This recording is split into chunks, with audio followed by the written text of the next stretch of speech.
ആ ഭയപ്പാടിൻ്റെ ഒന്നും ആവശ്യമില്ല.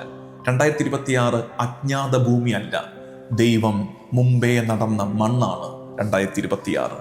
കാരണം ഹെബ്രായർ 13:9 ഈശോ മിശിഹ ഇന്നലെയും ഇന്നും എന്നും ഒരാൾ തന്നെയാണ്, അവൻ സമയത്തിൻ്റെയും നാഥനാണ്. So mind it, 2026 is not an unknown territory but a land already walked by our God.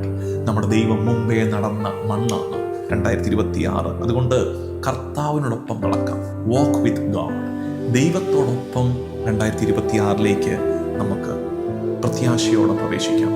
നിങ്ങൾ ഓർത്തേക്ക്, 2026 ഭാവിയിൽ എന്താണ് നടക്കാൻ പോകുന്നത് എന്ന് നോക്കുകയല്ല വേണ്ടത്, കർത്താവിലേക്ക് നോക്കുക. കർത്താവ് നിന്നെ ഭാവിയിലേക്ക് നയിച്ചു. നമുക്ക് ഭാവി എന്താകുമെന്ന് അറിയാനാണ് ത്വര.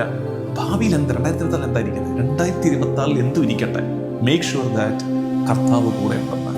കർത്താവ് കൂടെ ഉണ്ടെങ്കിൽ 2026 എല്ലാം കർത്താവ് നല്ലതാക്കിക്കോളും. 2026 എന്തായിരിക്കുന്ന ഓർത്താകുലപ്പെടാതെ മുമ്പിൽ കർത്താവുണ്ട്. കർത്താവിൻ്റെ സാന്നിധ്യം അനുഭവിച്ച് നമുക്ക് മുന്നോട്ട് നടക്കാം. എല്ലാം അവൻ നല്ലതാക്കി വരുത്തും, നന്മയാക്കി വരുത്തും എന്ന് പ്രാർത്ഥിക്കാം. കർത്താവ് ഒരു നല്ല കാര്യം നിങ്ങളിൽ ആരംഭിച്ചിട്ടുണ്ട്. പരിശുദ്ധാത്മാവ് റൂഹാദ കുദിശ ഒരു നല്ല കാര്യം നമ്മളിൽ ആരംഭിച്ചിട്ടുണ്ട്. ആ നല്ലത് അവൻ നമ്മളിൽ പൂർത്തിയാക്കും. Just cooperate.